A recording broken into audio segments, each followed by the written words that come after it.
अस्सलाम वालेकुम, नमस्कार, सत श्री अकाल एंड गुड इवनिंग। मैं हूं अर्ज़ू काज़मी और आप देख रहे हैं पॉइंट ऑफ व्यू। हमारे साथ आपके जाने पहचाने सुमित सर हैं चाइना से और रोहित सर हैं दिल्ली से। बहुत शुक्रिया आप दोनों का कि आप लोग आए। Thank you so much. बहुत बहुत थैंक धन्यवाद यू। आपको कॉल करने के लिए। ये आपने ड्रेस जो है ये क्या वो ज़कात में मिली है? नहीं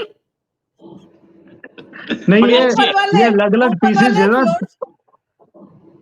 ये बोल रही थी मुझे कि बाहर जो है ना वहाँ पे कोई फड़ी वाली मार्केट लगती है, वहाँ पे कोई कपड़े पड़े थे, उनको सबको जो काट के इन्होंने जोड़ के बनाई है। हाँ आप लोग कोई खौफ करें, ये मैंने दुबई से ली है और जितने की ये है ना उसमें मतलब आप दोनों के सारे कपड़े भी बेच दूं ना तब भी पैसे पूरे नहीं होंगे। तो आप ये मत यही करो बात कि तो आपने खरीदी है। यही बात तो देखो खरीदिए रोहित यही भाई, खरीदिए। बात तो इन्होंने बड़ी क्लियरली बोली है कि हम इन्होंने ये जो ड्रेस है इतनी महंगी है, जो हमारे सारे कपड़े बिक जाएंगे तो भी ये नहीं आ सकती। दैट मीन्स इन्होंने ये प्रूव कर दिया, इन्होंने खरीदी नहीं है, किसी ने दे दी है। नहीं नहीं नहीं नहीं मैंने तो यही बात तो किसी की पीठ यही दे दे बात तो पर किसी ने नहीं दी। नहीं यही बात तो कई बहुत सारे लोग प्रूव करने पे लगे हैं कि आरजू जी की 26 लाख इनकम है और आप इसको बोल के प्रूव कर रहे हैं कि आरजू जी की अच्छा 26 लाख रुपए छब्बीस इनकम है। मुझे चले तो अच्छी जलन बात होती है। है, देखा धुआं तो निकला। जो लोग मुझे 26 लाख का ताना मार रहे हैं वो पूरे इंडिया को चूना लगा रहे 16,500 पाउंड मांग के और आप लोग भेज भी रहे। खैर अब मुझे ये कहने में कोई वो नहीं है कि आप लोग ढक्कन होते जा रहे हैं, लेकिन कोई बात नहीं होता है। बड़े बड़े देशों में ऐसी छोटी छोटी बातें होती रहती है। लेकिन बिना सुमित सर बिना यस ढक्कन की शीशी कैसी? हम शीशी हैं, ढक्कन से अपने आप आता है, उसके साथ फ्री आता है। हम सुमित बुद्ध सर बात अगर हम करें, कल फारूक अब्दुल्ला साहब ने कहा कि पाकिस्तान ने चूड़ियां नहीं पहन रखी, एटम बम भी हमारे पास। क्या कहेंगे आप उनके इस स्टेटमेंट को? कौन पूछ रहा है? किसको पूछ रहे हैं? आपको पूछ रही हूँ सुमित सर, आपका नाम आपसे है। पूछे यार, सुमित मेरा नाम और थोड़ी है। नहीं, कई बार होता है ना कि हाँ हो मैं सकता क्या है बोलूं रोहित ने इसके नाम ऊपर। चेंज कर लिया हो। देखो नीचे रोहित शर्मा लिखा है, नाम चेंज नहीं किया अभी तक। आरजू जी, पहली बात है ये साफ होगा आपका, ये फारूकी, हमारा कोई साफ सूफ नहीं है। हमने तो वैसे भी इसका जो फंड था वो 5 अगस्त 2019 को खत्म कर दिया था इसका। ये साहब आपके लिए होगा, फारूक साहब हमारे लिए नहीं है और ना ही था, ना ही कभी होगा। दूसरी बात, जो ये धमकी दे रहा है, धमकी तो नहीं दे रहा है, बेचारा अपना ही रोना रो रहा है कि यार पाकिस्तान ने चूड़ियां नहीं पहनी। बल्कि वो यही कहने की बात कर रहा है कि 2019 से इसने जो चूड़ियां पहनी हुई हैं बुर्का डाल के अपने ही घर में बैठा हुआ है, बाहर भी निकल नहीं पा रहा। फारूक की बात कर रहा हूं मैं। तो ये अब ये बोल रहा है कि भाई मैंने तो चूड़ियां डाली हुई हैं, बुर्का भी डाला हुआ है, पाकिस्तान ने नहीं डाला। वो भी पाकिस्तान ने क्या कर लिया 2019 से? वो भी तो बुर्का डाल के बैठे हुए हैं वहां पर, उन्होंने भी कुछ नहीं किया। तो ये अपना ही दुखड़ा रो रहे हैं, अपना रोना किसके पास रोए, इसलिए रोना ऊपर से और धोना नीचे से जारी है और जारी ही रहेगा जब तक कि ये ऊपर ना चले जाए। कोई फर्क नहीं पड़ने वाला। पाकिस्तान ने चूड़ियां डाली हैं नहीं डाली हैं, एटम बम, ये बम दूसरा बम है जिसमें से धुआं निकलता है इनके पिछवाड़े से, ये वो वाला बम है। तो ये जो बोल रहे हैं कि उनके पास भी एटम बम है, हु केयर्स? और पाकिस्तान के पास कितना पावरफुल बम है वो हमें शेख रशीद ने बता दिया था। पाव पाव 25 ग्राम 50 ग्राम ऐसे तो पाव पाव के एटम बम है इनके पास। तो हु केयर्स? नहीं सर वो भी है, लेकिन बड़ा वाला बम भी है, इसलिए हमें अंडरस्टिमेट ना करें। लेकिन रोहित, क्या जरूरत फवाद पेश चौधरी आ की गई बात कर रहे फारूक हैं। अब्दुल्ला? नहीं क्या क्या रोहित, क्या जरूरत पेश आ गई कि उनको पाकिस्तान का नाम लेना पड़ा? या ये पॉलिटिक्स चल रही है, इलेक्शंस चल रहे हैं, इस वजह से ऐसा सब कुछ हो रहा है? देखिए एक चीज, बीइंग अ जर्नलिस्ट मैं किसी किसी पार्टी का सपोर्टर तो हूं नहीं, ठीक है, और मैं किसी पार्टी के फेवरेट ट्वीट भी नहीं लिखता। मेरे को इस बात पे बहुत कंडेम किया जाता है। फारूक अब्दुल्ला वही आदमी है जिन्होंने जब टेररिज्म शुरू हुआ था तो सबसे पहले बोला था कि पाकिस्तान पे अटैक कर दो, ठीक है। उन्होंने ये बोला था कि कश्मीर जो है वो इंडिया का है और वो ये मेरी जन्मभूमि है। अगर इस पर एक भी आदमी मरता है, हालांकि अगर एक भी आदमी मरता है तो वो मेरी जिम्मेदारी है। हालांकि जब टेररिज्म स्टार्ट हुआ था फारूक अब्दुल्ला में, जब कश्मीर में, तो फारूक अब्दुल्ला गोल्फ खेल रहे थे लंदन में, ठीक है। ये भी बोला जाता है जिस दिन वो 1990 वाली रात, जिस दिन ये सारे के सारे कश्मीरियों को भगाया गया था उधर से कश्मीर से, उस दिन फारूक अब्दुल्ला चीफ मिनिस्टर थे। रिस्पॉन्सिबिलिटी ये अपनी नहीं छोड़ सकते उससे। He was responsible for the massacre and the exodus of Kashmiri pandits. तो ये वही आदमी है। लेकिन इन्होंने बहुत सारी देशभक्ति की बातें भी बोली है, मैं वो नहीं डिनाई कर सकता। जहां तक बात ये कि अब्दुल्ला साहब बोल रहे हैं कि पाकिस्तान ने चूड़ियां नहीं पहनी, तो 71 में कौन सी पहनी थी? 71 में भी तो बोल रहे थे हमने चूड़ियां नहीं पहनी है। सीधी सी बात, अगर पाकिस्तान बोल रहे उसके पास भी न्यूक्लियर बॉम्ब है, करगिल वॉर से पहले न्यूक्लियर टेस्ट हो गया था, हमें पता था, तो पाकिस्तान को भी पता था, और इसी प्रिजम्पशन पे करगिल वॉर हुई थी कि हम दोनों न्यूक्लियर एसेट्स वाले कंट्री हैं, अब वॉर नहीं होगी।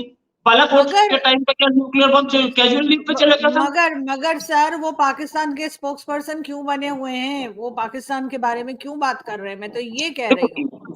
नहीं, it is not that, he is not becoming the spokes person. मैं उनके ऊपर कोई इस तरीके का आरोप नहीं लगाना चाहूंगा।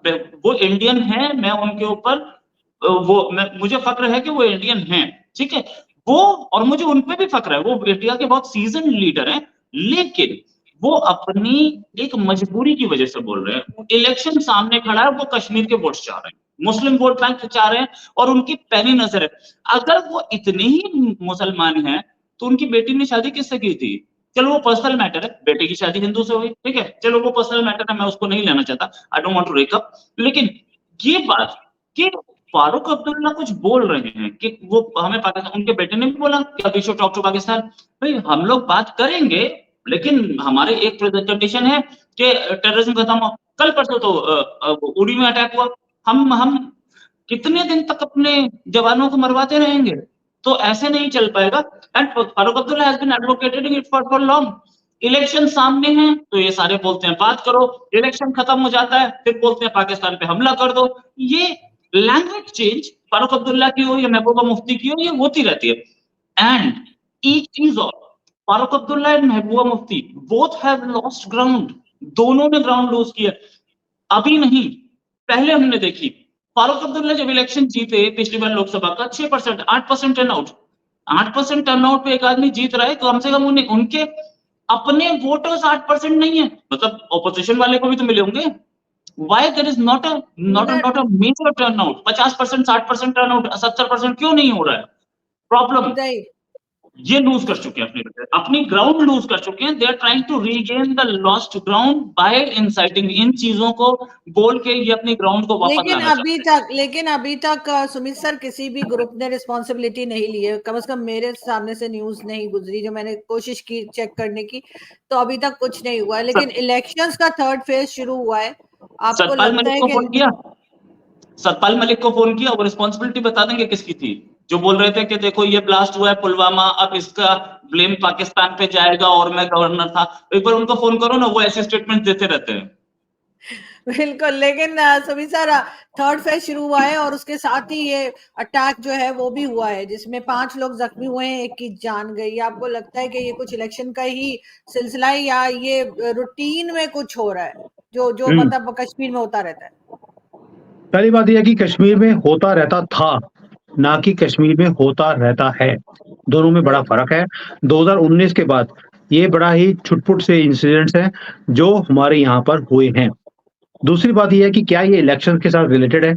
तो आप ही के जो न्यूज़पेपर्स है उसकी एक रिपोर्ट थी जो मैंने कल ही देखी है, जहां पर जो पाकिस्तान आर्मी है वो बौखलाई हुई है कि हमारा जो जिहाद का एजेंडा है पूरे दुनिया में हमने एक्सपोर्ट करने की दुकान जो खोली हुई थी वो कहीं ना कहीं फीकी पड़ती जा रही है।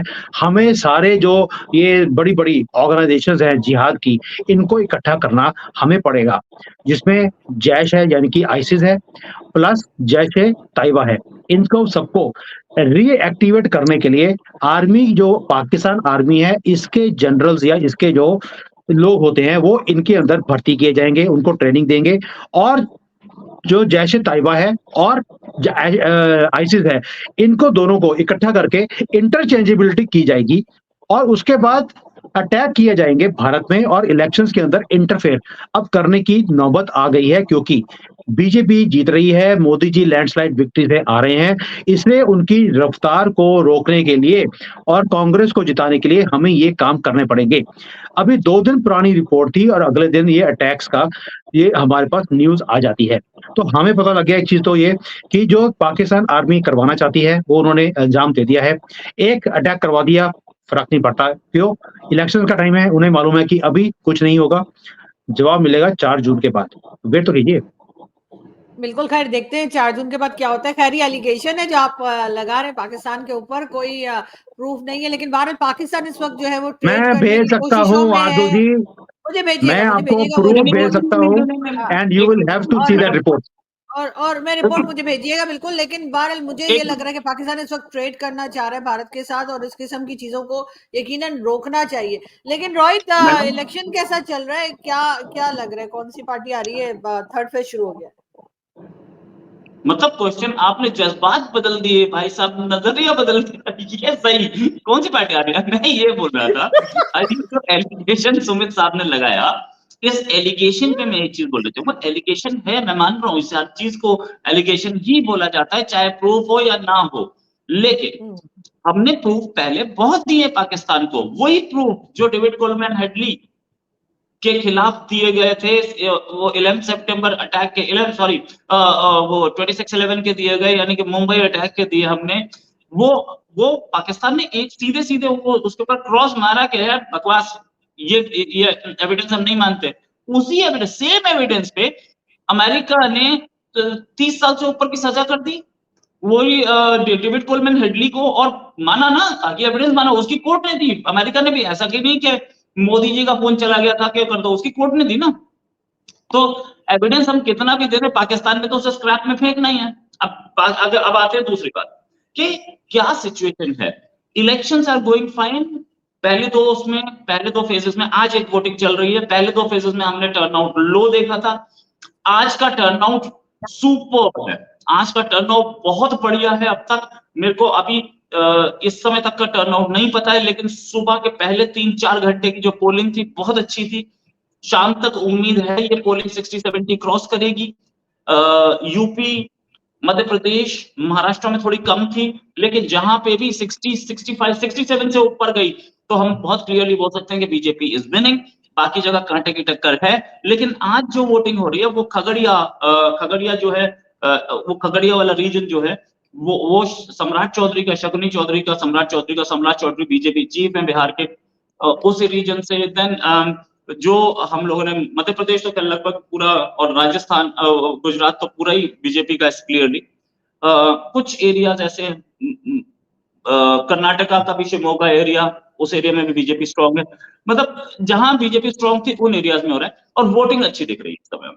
बिल्कुल, लेकिन सुमित सर, फवाद चौधरी साहब जो हैं वो मोदी जी से ज़्यादा खुश दिखाई नहीं दे रहे। वो उनका एक ट्वीट आया था 2 दिन पहले, वो बोल रहे थे कोई ऐसी बात दोस्तों मुझे बताओ जिससे मैं तारीफ़ कर सकूँ। और खैर मैंने वहाँ पे रिप्लाई किया था, जिसके बाद उन्होंने भी मुझे रिप्लाई किया। तो आप बताइए कि वाक़ई में फवाद चौधरी ठीक कह रहे हैं? देखिए, फवाद चौधरी की तो 2 चीज़ें हैं। पहली बात मैं एक आंसर दे दूँ आपको। आपने बोला कि पाकिस्तान भारत के साथ ट्रेड करना चाहता है, भूल जाओ। ये कभी शुरू नहीं होगा। ये आप सपने लेते रहो, सपने में भी पूरा नहीं होगा। फिज़िकली तो क्या होना है, इसलिए आप तो भूल ही जाओ। दूसरा, फवाद चौधरी ने पहले तो ट्वीट कर दिया, Rahul Gandhi is on fire. अब उसका आंसर तो मिलना ज़रूरी है कि इसका मतलब क्या था कि Rahul Gandhi is on fire. उसका मतलब ये था कि क्योंकि राहुल गांधी मुँह से जो बोलते हैं तो आग निकलती है, तो अब उनकी तशरीफ में से भी आग निकल रही है। तो इसलिए फवाद चौधरी को पता लग गया कि Rahul Gandhi is on fire. वो रॉकेट की तरह 4 जून के बाद उड़ने वाले हैं, भारत से बाहर जाएँगे और जाते हैं कहीं न कहीं बैंकॉक वूकॉक जाके वहाँ पर वो मेडिटेशन करने जाते हैं रात के टाइम पर। तो एक तो ये था कि Rahul Gandhi is on fire. दूसरा, मोदी जी में कोई अच्छाई फवाद चौधरी को देखने की ज़रूरत नहीं है। उनको बोलो पहले अपने आप में तो कोई अच्छाई ढूँढ लो यार। दूसरों की अच्छाई तो बाद में ढूँढी जाती है, पहले अपने आप में ढूँढिए। तो इसलिए वो जो डब्बू है, डब्बू ऐसे ही काम कर सकता है। जैसे हमने इमरान खान को पैसे दिए थे कि तुम पाकिस्तान के टुकड़े कर दो, हम जो आपकी आर्मी है उसकी पतलून उठा के ले जाओ, आपको मालूम है इस चीज़ का। तो जैसे हमने ये काम किया था, वैसे ही आपके भी वहाँ पे डब्बू जो है, हमारे यहाँ पे जो पप्पू है उसको सपोर्ट कर रहा है। तो हम आपके पप्पू को सपोर्ट कर रहे थे, अब हमारे को सपोर्ट कर रहे हैं। ऐसा ही होता है दुश्मन कंट्रीज़ में। ऐसा ऐसा ही होता है। दुश्मन कंट्री नहीं है हम। जी, रोहित कुछ कह रहे हैं। आज जेल में इमरान खान के 4 डंडे एक्स्ट्रा पड़ेंगे, ये यहाँ स्टेटमेंट दे देते हैं, वहां इमरान खान एक्स्ट्रा उठता है। ऐसा ही काम करते हैं ये भी। अच्छा, कल परसों में देख रहा था, एक सीनियर जर्नलिस्ट है पाकिस्तान की, पता नहीं सीनियर है कि नहीं, लेकिन जर्नलिस्ट तो है। उन्होंने ट्वीट किया था कि इमरान खान ने एक आम का पौधा लगाया था, 4 साल बाद पता लगा नीम का है। हाँ, वो खबर एक दिन पुरानी थी, उन जर्नलिस्ट को भी एक दिन के बाद मिली है और आप गरीदा की बात कर रहे हैं बिल्कुल। और ये होता है पाकिस्तान में, उन्होंने आम का पेड़ लगाया था, लेकिन जब वो बड़ा हुआ तो पता लगा नीम का है, तो अब उसमें खान साहब की तो कोई गलती नहीं है ना, वो बेचारे क्या करें। उन्होंने जब लगाया होगा तब तो बीज ही डाले होंगे ना, या कोई इतना सा पौधा लगाया होगा, क्या पता क्या है। लेकिन आजू ये जी, इमरान खान को ये नहीं पता लगा कि आम का बीज और नीम के बीज में फर्क होता है। नहीं, वो उन्होंने पौधा लगाया था, नहीं उन्होंने पौधा लगाया था मैम, वो पौधा बीज में लगाया नहीं, था, बीज पौधा में लगाया, अच्छा पौधा पौधा लगाया था, लगाया हाँ था वो उन्होंने। पौधा मुझे मुझे पता नहीं लगता है लगा। रोहित जी ने ही भेजा था, ये पौधा भी हाँ, इनकी तरफ से गया, तभी ये इतने कन्फर्ट बिल्कुल कॉन्फिडेंटली बोल रहे हैं कि पौधा लगाया था, उन्होंने बीज नहीं लगाया था। अरे वो यार जैन बेचारे साहब, कुछ ठीक करने जब भी जाते हैं तो भी उल्टा हो जाता है। इमरान खान कुछ भी करने जाते हैं उल्टा हो जाता है, और हाँ, हम वो लोगों को उन्होंने मुर्गियां दे रही थी, मुर्गे दे दिए थे, वो कहते अंडे क्यों नहीं निकल रहे। ये तो हालत है हाँ, इमरान खान की। वही ना, अच्छा, यही कुछ चल रहा था। जी जी रॉय। एक्चुअली जब भी कभी कोई वीआईपी लगाता है तो वो पौधा लगाया जाता है, कभी भी बीज नहीं लगाया जाता। हाँ आप हाँ हमेशा ठीक है, देखेंगे हाँ हाँ वीआईपी ठीक पौधे है। लगाते हैं, ठीक है। तो हाँ, वो वो फिर भी नहीं दूसरी बात, पहचाने, फिर भी नहीं अरे पहचाने यार पौधा छोटे लगाया। पौधे के भी पत्ते और आम के पत्ते में फर्क होता है, इतना तो दिखेगा। कौन से नशा लेकर के वो किया था, जो उन्हें इतना वाला पत्ता कितना बड़ा दिख रहा था। पता नहीं। वो आरजीबी का मालूम है। आरजू जी को मालूम है, ये तो एक आरोप और अच्छा, लगा दिया आरजू जी पे वो आपने। अच्छा, ये मेरे ऊपर एक और एलिगेशन। हाँ ठीक है, वो क्योंकि मैं रोहित जी से लेके मैं ही वहां तक पहुंचाती थी इमरान खान तक, नहीं नहीं नहीं क्योंकि नहीं नहीं नहीं, आरजू जी को मालूम है, इसका मतलब आरजू जी इमरान खान से मिली हुई है। अब आरजू जी भी उसी जेल में होंगी जिसमें इमरान बैठा है, याद रखना। बिल्कुल ऐसा ही है। नहीं नहीं यार, कुछ शुभ शुभ बोले, मतलब सुबह सुबह शुरू हो गए अजीब अजीब बातें करना। दिल्ला, देखो आरजू जी, एक आदमी तो जब हमने आपके कंट्री में, जब एक आदमी को जानता हूँ जो बहुत दिन से कोशिश कर रहा है कि जेल चला जाए, जा नहीं पाया अब तक। हाँ, वो मैं भी जानती हूँ, वो आपके शो में भी नहीं आ रहा है, मुझे भी टाइम नहीं दे रहा है। मैं आज उसको फोन करती हूँ, सीधा करती हूँ कौन उसको। बताओ। समद की बात कर रहे हैं, मैं नाम भी ले लेती हूँ ताकि समद को क्लिप भेजूं। समद, तुम्हारा जिक्र हो रहा है। इससे पहले मैंने उस जर्नलिस्ट का नाम नहीं लिया था, अब मैंने उस पॉलिटिशियन, मतलब राजनीति उतारी लेना इसी शो में ना, किसी को छोड़ना मत। अभी एक चीज रह देखो गई है सुबीर सर, एक चीज रह गई जो मैंने आपको बताया। इसने मुझे रात के 2 बजे फोन किया कल रात को, ठीक है। मुझे फोन किया, कह 4 रहा बजे, है 4 बजे। 4 बजे था। अच्छा, मुझे 2 मुझे कहते हैं एमबीएस में इसका अटैक हो गया। मतलब है, मैंने कहा भाई तू ही बना उसके ऊपर वीडियो, मैं पिछले पिछले लोगों को भुगत रही, मुझे नहीं। यार एक बात बताओ, अच्छा आरजू जी, एक बात बताइए, एक बात बताइए, डिफेंस में जितनी खबरें आती हैं सारी सोर्स बेस्ड खबर होती हैं, इंटरनेशनल पे सारी सोर्स बेस्ड खबर होती हैं।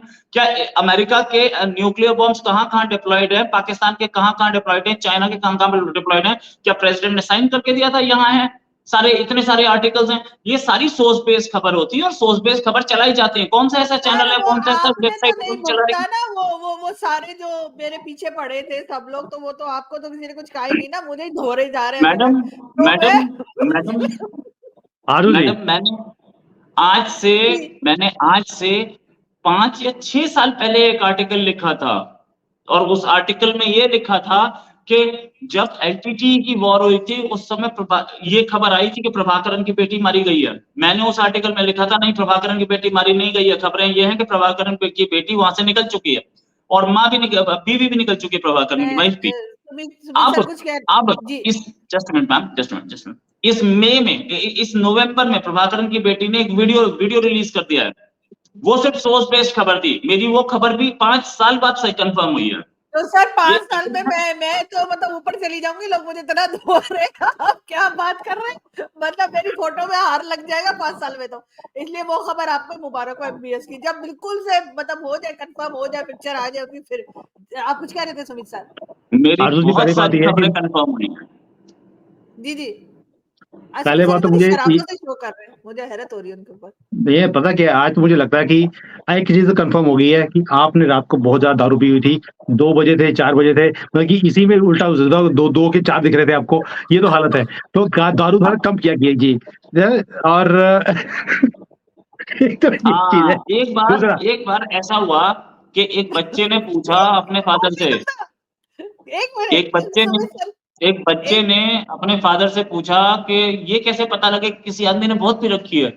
वो बोला कि ये सामने 2 ग्लास है ना बेटा, जब ये 4 देखे तो समझ लो कि बहुत पी रखी है। बोला पापा ये तो एक ही ग्लास है। तो अब तो वो सोचिए कि 4 किसको दिख रहा था? सुमित सर सोचिए हाँ 4 किसको दिख रहा था? मुझे तो 2 दिख रहा था, इसको 4 दिख रहा था। क्योंकि उन्होंने कॉल ही 12 बजे किया था, तो नहीं, आपने नहीं। आधी बोतल पी थी, उन्होंने पूरी बोतल पी हुई थी। जो जो रात वाला जो वीडियो जिसकी बात कर रही हैं वो मैंने 5 बजे लगाया सुबह। 4 बजे मेरे को ये खबर मिली है और ये चारों ओर थी खबर, ठीक है। लेकिन हाँ कंफर्म नहीं थी, मैंने भी खबर दे दी अपनी तरफ से, बता दिया कि कंफर्म नहीं है। लेकिन 4 बजे मैंने इन्हें बताई थी और 5 बजे मैंने अपना वीडियो लगाया था सुबह। आरजू जी, पहली बात यह है कि जो एमपीएस वाली खबर है, वी डू नॉट नो कि ऑथेंटिक है नहीं है, कुछ वैसा हुआ है, बट एक चीज कंफर्म्ड है कि अगर इसमें इतना सा भी सच हुआ कि 3 पाकिस्तानी इन्वॉल्व थे इस पूरे प्लॉट को करने के लिए, ये भी बात आई है कि पाकिस्तानी इन्वॉल्व थे उसके अंदर। अगर ऐसी कोई खबर हुई तो आप समझ लीजिए आपके जितने भिखारी वहां बैठे हैं वो सारे वापस आने वाले हैं, और आपके वहां पे कराची में ऑलरेडी 4 लाख भिखारी ऑलरेडी आ चुके हैं। उसके बाद क्या होगा मुझे समझ नहीं आती, लेकिन ये मैंने खबर तो भी नहीं आई है सुना कि कि पाकिस्तानी इन्वॉल्व थे। अरे ये खबर कहाँ आई है? मैंने तो नहीं देखी। सोशल मीडिया पे भी बस ऐसे ही खबर चल रही है, लेकिन खैर रोहित ने मुझे जैसे ही बताया मैंने उसी वक्त सोच लिया कि मैं वीडियो नहीं बनाऊंगी। मैंने तो जो आपने तो अब तो खैर मुझे लगता है रोहित जी की कोई भी वीडियो जो ये बताते हैं आपने बनानी ही बंद कर दी है। अरे वो छोड़ो ना। देखो एक चीज याद रखना यार, अगर आप जर्नलिज्म कर रहे हो तो आपकी कलम में दम होना चाहिए। आपने लिखा तो आपके अंदर दम था, इसलिए आपने लिखा, आप डरे नहीं। आप सच्ची खबर भी दो तो भी। अब प्राइम मिनिस्टर मोदी 50 सच्ची चीजें बोलते हैं, ऑपोजिशन उसे कंडेम करता है। प्राइम मिनिस्टर मोदी इतने सारे सच बोल रहे हैं अपनी मीटिंग्स में, क्या उनको अटैक नहीं किया जा रहा है? क्या किसी जर्नलिस्ट को हमसे पहले अटैक नहीं किया गया? क्या लोगों ने भगवान राम के खिलाफ नहीं बोला या प्रॉफेट मोहम्मद के खिलाफ नहीं बोला? क्या वो अपने काम से हटे? क्या प्राइम मिनिस्टर मोदी हटे? मैं कैसे हट जाऊं? ये अपने ना स्टैंडर्ड एलिवेट करने का तरीका होता है। बल्कि श्री राम, प्रॉफेट मोहम्मद और रोहित शर्मा, बल्कि तीनों सेम कैटेगरी। मोदी जी मैं उन दोनों को चाहिए और मोदी जी और आप लोग बोलेंगे कि ये लोग इतना नॉन सीरियस शो करते हैं। अभी अभी एक मैडम बैठ जाएंगी वीडियो बना मैं इन तीनों का चेला हूँ, शिष्य हूँ, अनुयायी हूँ। मैं इन्हीं के रास्ते पे चल रहा हूँ। बस आज से मैं हर जो न्यूज मिलेगी मैंने वीडियो बनानी। इतना इसने मुझे मोटिवेट कर दिया कि अब मुझे कोई नहीं रोक पाएगा, चाहे जो मर्जी हो जाए। इनका जो मोटिवेट का मतलब है, आप मोटी हो गई हैं, अपना वेट जाके चेक कर लीजिए। This was a good one. नहीं यार, मैं नहीं हुई हूँ मोटी, डोंट वरी। लेकिन एक वीडियो भी था ना, थैंक्स फॉर योर गाइडेंस। तो हिंदी ट्रांसलेटर बोलता है गाय के डांस के लिए शुक्रिया।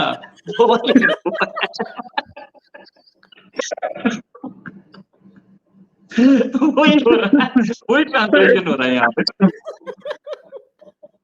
ऐसा ही है। और हम बहुत जल्दी फिर मिलेंगे, या तो सुमित सर बुला लेंगे जो बुला ही नहीं रहे, या फिर रोहित सर बुला लेंगे, वो भी नहीं बुला रहे मुझे। नहीं, तो मैं यकीन करती हूँ हम तीनों आपको फिर दोबारा दिखेंगे और हम इसी तरह की न्यूज लेकर आएंगे जैसे हमने आज बताई। मतलब किसी का सर होगा ना पैर होगा उस न्यूज का, लेकिन हम बात करेंगे। Thank you so much for both of you कि आज आपने ज्वाइन किया। Okay, thank you. Thank you.